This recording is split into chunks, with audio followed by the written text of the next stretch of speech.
예, 오늘의 모닝 브리핑 시작하겠습니다. 악시오스나 로이터 등에서 연이어서 미국과 이란 간의 협상이 진행 중이다 이런 보도가 나오면서 지수가 올라갔고요. 다만 상승폭이 좀 제한적인 게 트럼프 대통령이 또 최후 통첩, 또 이란에 대한 압박을 또 이어갔거든요. 심지어 내일 밤에 바로 이란을 없애버릴 수도 있다 이런 발언을 하면서 유가가 올라가고 증시 상승폭은 또 제한되는 그런 모습을 보였습니다. 삼성전자 실적 발표 이후에 주가에 대한 어떤 평가가 어떻게 나오는지 되게 중요한 날이 될 것 같고요. 그리고 코스닥 시장은 연이어서 대형주들이 변동성을 일으키고 있잖아요. 특히 제약 업종에도 이제 그런 관련된 변동성이 유발되고 있죠. 오늘장에서 어떤 종목이 안정이 되고 또 이제 주도를 하는지 이 부분도 잘 봐야겠습니다. 미증시는 오르긴 했는데 상승폭이 거의 미미했습니다. 그러니까 0.4% 왔다 갔다 그 정도만 올라갔거든요. 그러니까 한국 관련 지표도 오르긴 했지만 이렇게 폭등했다 이런 느낌은 아니잖아요. 상승한 업종, 하락한 업종 구분해 보면 11개 업종 중에서 8개 올라가고 3개 빠지고, 그래서 전체적으로 오른 업종도 0.8%가 가장 많이 올라간 거니까 전체적으로 보면 좀 신중했던 그런 하루였죠. 근데 간혹 그 질문 중에 이 업종별 데이터 어떻게 보냐고 이야기하시는 분들이 있는데, 여기 CNBC에 보시면 CNBC의 미국 지수 이제 페이지로 들어가면 여기 섹터라고 있어요. 여기 이제 들어가면 조금 전에 이제 보신 그 화면이 나옵니다. 여기서 정렬 이렇게 오름폭, 내림폭 요거대로 정렬할 수 있거든요. 요걸로 보면 되니까 질문 있길래 한번 제가 말씀을 드렸고요. 자, 주요 이슈 설명드리면 일단 연이어서 휴전 관련된 또는 협상 관련된 보도가 나오고 있잖아요. 악시오스에서는 45일간의 휴전안이 제시가 됐다. 그리고 이제 로이터 보도는 휴전부터 하고 그 다음에 합의로 가는 2단계 방식을 제안했다더라. 그러니까 이런 내용들이 보도가 됐습니다. 일단 이란 측 반응은 미국이 제시한 15개 항목 그 조건은 거부한다 이렇게 나왔고, 반드시 휴전이 아니라 종전을 보장해야지 호르무즈 해협 개방을 찬성할 수 있다 이런 걸 이야기하면서, 어쨌든 중재국들이 안을 제시한 거 45일 휴전 아닌지 저게 2단계 방식인지는 더 봐야겠지만, 어쨌든 중재국에서 이제 제안한 안은 검토하고 있다. 그 답변을 준비하고 있다. 이런 내용들이 보도가 됐습니다. 트럼프 대통령도 또 등판을 했는데, 기자들과의 어떤 대화하는 과정에서 이란도 협상을 원한다. 그리고 이란에서 적극적으로 협상하는 인물이 있다. 이렇게 이야기하면서 만약에 거부한다면 이란을 대대적으로 폭격할 수 있고 4시간이면 모두 파괴할 수 있다. 그러면서 이제 기자가 추가적으로 연장할 수도 있냐. 지금 열흘 유예하고 48시간 유예하고 또 하루 유예하고 계속 이러고 있잖아요. 근데 추가로 유예할 가능성은 매우 매우 낮다. 또 이렇게 언급을 했거든요. 근데 어쨌든 투자자들 입장에서는 협상도 하나보다라는 기대감도 있긴 하지만, 트럼프가 4시간이면 파괴, 추가 유예 가능성은 낮아. 또 이런 발언을 하다 보니까 유가가 다시 올라가고, 또 유가 올라가고 하니까 지수 상승폭은 또 제한되고 이렇게 됐습니다. 증권사들은 대체로 좀 조심스럽습니다. 레이먼드 제임스에서는 트럼프가 제안한 미국 시간으로 화요일 이 데드라인이 되게 중요한 고비가 될 거다. 이제 그동안에는 주식시장이 제대로 악재로서 반영하지는 않은 걸로 보여지는데, 만약에 저때까지 해결이 안 되면 뒤늦게 대형 악재로 반응이 나올 가능성이 있다. 이런 분석이고요. JP모건에서는 만약에 이달 중순까지 해결되지 않으면 휘발유는 $5 넘어갈 수 있다. 지금 갤런당 한 $4 되거든요. 근데 미국에서는 $4가 굉장히 중요한 라인이에요. 그 선 넘어가게 되면 경기가 나빠지고, 선거에서는 그때 당시 여당이 패하는 그런 결과가 나왔었거든요. 근데 여기 만약에 $5까지 간다라면 올해 선거는 완벽하게 끝나는 게 되는 거를 넘어서 미국 경제도 안 좋아지는 상황이 생기게 되는 거죠. 그런데 이제 모건 스탠리는 중동 영향 바닥을 다지고 있다. 현재 낙폭은 경기 침체나 연준이 긴급히 긴축을 할 때 정도, 그 정도의 낙폭을 보였기 때문에 지금이 그럴 상황은 아니지 않냐. 그래서 지난주 저점을 매우 강하게 이탈할 가능성은 현재로서는 낮다. 이런 주장을 했고요. 골드만삭스에서는 이제 현금 비중을 높였던 시스템 투자자들이 매수로 전환할 가능성도 있다. 또 이렇게 발언을 하기도 했습니다. 근데 전체적으로 증시 이제 올라가 이렇게 단정하는 것은 없고 조심스러운 가운데 바닥은 친 것 같은데 이 정도의 느낌, 이 정도의 분석들이 나오고 있습니다. 근데 어제 제가 이제 말씀드렸던 로이터에 나온 기사 같은 경우는 제가 어제 텔레그램으로 보내드린 거, 이제 로이터 기사 요약해서 보내드린 거잖아요. 일단 월요일에 합의가 될 수도 있다. 그러면서 2단계 방식으로 일단 휴전하고 나서 다음에 최종 합의로 가는 방식. 그다음에 이제 내용은 이란이 핵을 억제하고 대신 이란의 제재를 완화시켜주는 뭐 동결된 자산을 풀어주고 이렇게 되는 거고 휴전을 하면 동시에 호르무즈 통행을 재개해 주는 거 뭐 이런 것들이 이제 오타가 났었네요. 이런 것들이라는 거예요. 그래서 근데 이게 지금 소통은 하고 있다고는 하는데 이게 바로 타결이 될 수 있을지는 잘 모르겠다. 시간이 좀 걸릴 거다. 뭐 이런 내용들도 있긴 한데 아직 이란 쪽에서 확실하게 곧바로 답변이 나온 건 없죠. 그래서 근데 이게 오늘 장중에 이제 어떤 형태가 됐든 힌트가 좀 나올 것 같아서 이거는 좀 살펴봐야 될 것 같습니다.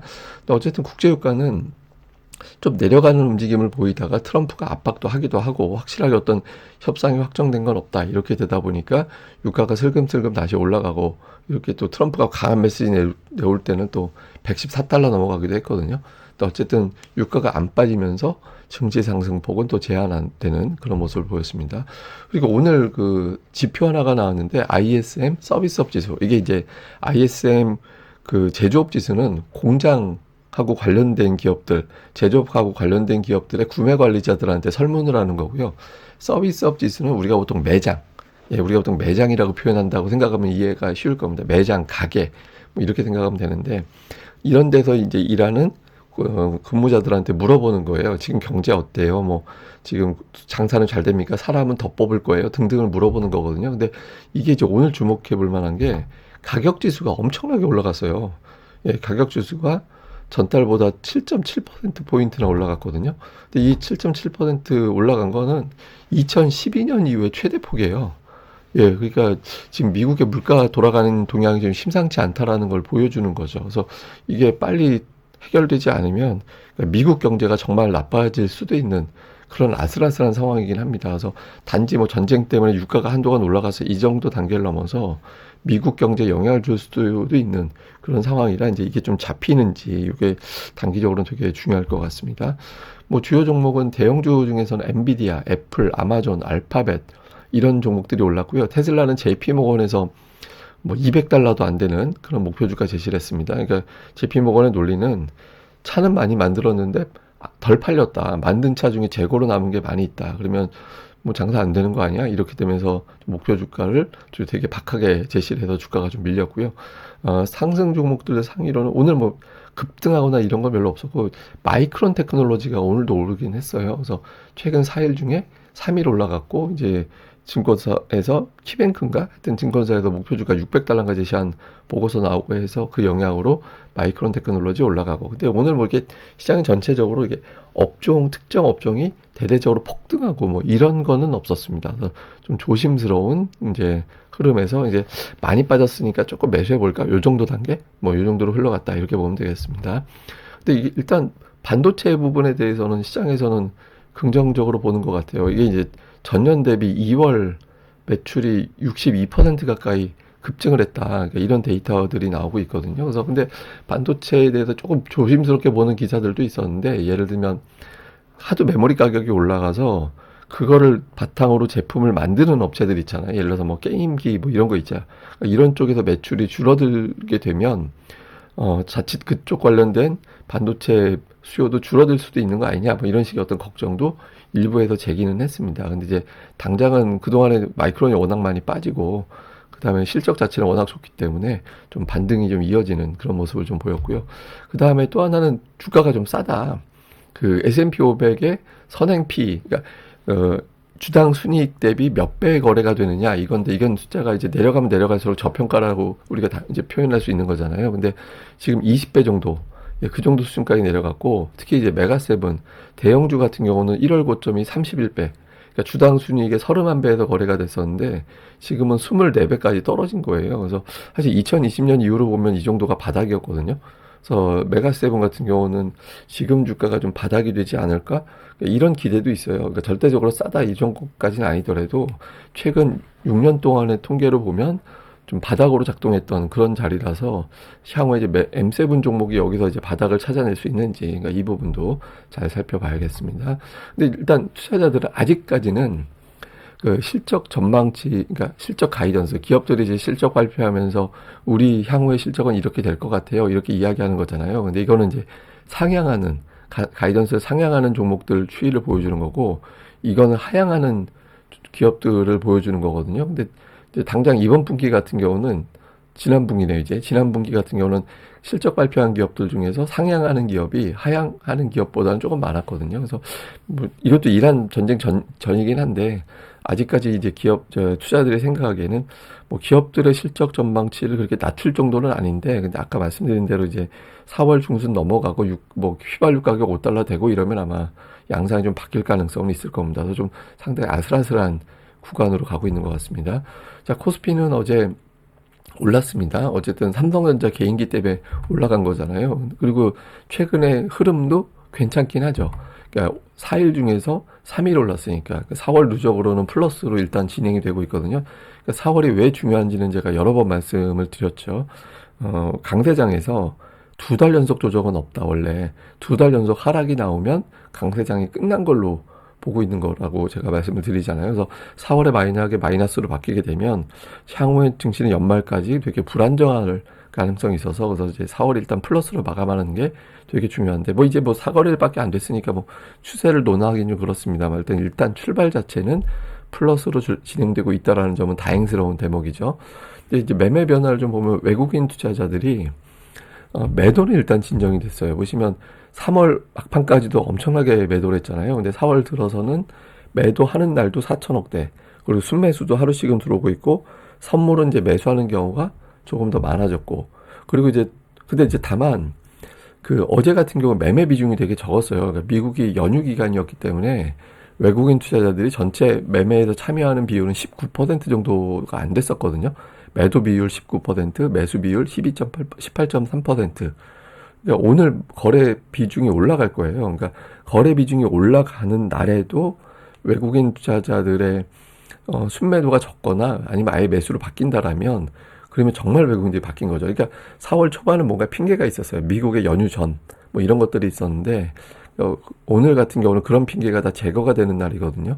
그래서 오늘 외국인들의 매매 비중이 어떻게 되는지, 그런 가운데에서도 4월 들어서 보여주고 있는 매도 축소가 나타나는지, 이게 되게 중요하다라고 봐야 됩니다. 근데 좀 긍정적인 시그널은 이제 외국인들이 전기전자 업종을 이틀 연속 샀거든요. 이틀 연속 전기전자 업종 매수한 게 뭔데 할 수 있지만 2월 12일 이후 처음이에요. 예, 2월 12일이 어떤 시기였냐면 그때부터 우리나라가 너무 많이 올라서 한국에 대한 비중을 줄이기 시작한 시점, 외국인들이. 그러고 나서 이제 전쟁까지 이어지는 그런 상황이 됐잖아요. 근데 그 국면에서 처음으로 외국인들이 이틀 연속 전기전자 업종을 매수한 거거든요. 근데 오늘 삼성전자 실적 나오잖아요. 그러니까 그런 상황에서도 과연 매수할 수 있을 거냐. 그러니까 삼성전자는 지금 21선까지 돌파가 돼 있는데, 기본적으로 우리가 보통 셀온이라고 표현하잖아요. 셀온이라는 거는 실적 발표라든가 아니면 어떤 뉴스가 나오면 그 뉴스 나오는 날 기점으로 매도하는 거. 근데 삼성전자가 약간 이제 그런 현상이 좀 빈번한 종목이긴 해요. 그러니까 실적 일정에 맞춰서 나는 그날부터 팔아야지 라고 이제 매도가 나오는 그런 경향성이 좀 있는 종목이거든요. 근데 여기서 이제 실적 발표 당일 그런 거를 이제 잡아내고 상승까지 이끌어낼 수 있겠느냐. 그러니까 최근에 이제 수급 보면은 계속 외국인들의 매도가 나오다가 4일 중 3일 매수, 이틀 연속 순매수 자체도 아까 보여드린 전기전자 업종 매수가 이틀 나오고 끝났던 2월 12일 이후 처음이었거든요. 예, 근데 4월 들어서는 누적 자체가 순매수로 바뀌어 있어요. 예, 그런데 실적 발표 직전에 한번 단타치로 들어온 건지, 그러니까 추세가 매수로 바뀐 건지, 만약에 삼성전자에 대한 매수세가 추세로 바뀐 거라면 하락 쪽으로 게임을 버리기가 어렵거든요. 뭐 최근에 선물 옵션 이런 쪽에서 변동성 엄청나게 유발하잖아요. 예, 근데 그거를 건널 수 있다라는 계기가 될 수 있어서 이건 이제 시황상 되게 중요한 변수가 될 것 같습니다. 다음에 이제 코스닥은 최근에 흐름이 좋은 편은 아니죠. 그러니까 음봉이 되게 많잖아요. 음봉도 많고 저 61선을 좀처럼 회복하지 못하는 그런 상황이거든요. 근데 제약업종 역할이 되게 커요. 제약업종 위치가 더 안 좋잖아요. 예, 흘러내리고 있고, 그 중심에는 예를 들어서 뭐 그 삼천당 제약이라든가 하여튼 등등의 어떤 종목군들이 계속해서 이제 발목을 잡는 형태가 되고 있죠. 그러니까 삼천당 제약 쪽에서 이런저런 노력을 많이 하고 있는데, 어쨌든 지금 위치상으로는 좀 이 근처에서 한번 버텨볼까라고 하는 시도는 있죠. 이 61선에서는. 그래서 오늘 제약주라든가 이런 쪽에서 조금 더 이상 이렇게 발목 잡지 않고 좀 버텨주고 오히려 반등 시도도 하고 이런 흐름이 좀 나와주면서 코스닥 쪽에 안도감을 좀 줄 수 있는지, 오늘 발목 잡던 업종 쪽에서의 어떤 흐름을 좀 주목을 해봐야 될 것 같습니다. 예, 근데 4월 들어서 이제 외국인들 기관들이 매수한 종목들 보면 성적표가 엉망이에요. 예, 매수 상위권 종목들 평균 매수가 대비 주가 흐름 보면은 별로 안 좋거든요. 근데 제가 뭐 늘 말씀드리지만 현재 외국인 기관 투자자들이 이제 종목 장세를 주도할 수 있는 그런 환경이기 때문에 이 주체들이 매수하는 종목군들은 지켜봐야 되거든요. 그래서 좀 이렇게 평균적으로 주가가 빠져 있다 하더라도 이런 종목들의 움직임은 계속, 만약에 계속 매수가 이어진다면, 예, 손절없이 이어진다라면 뭐 이런 종목군들은 향후에 계속해서 추적을 해볼 필요는 있다. 그래서 뭐 이런 유형 1번, 그 다음에 2번 유형은 매도 계속하다가 이거는 뭐 기계적으로 비중 없애려고 이제 줄였다가 그 기계적인 매도가 중단이 되면서 매수로 바뀌는 종목들이 있거든요. 이런 두 가지 유형 다 이제 체크를 해볼 필요가 있습니다.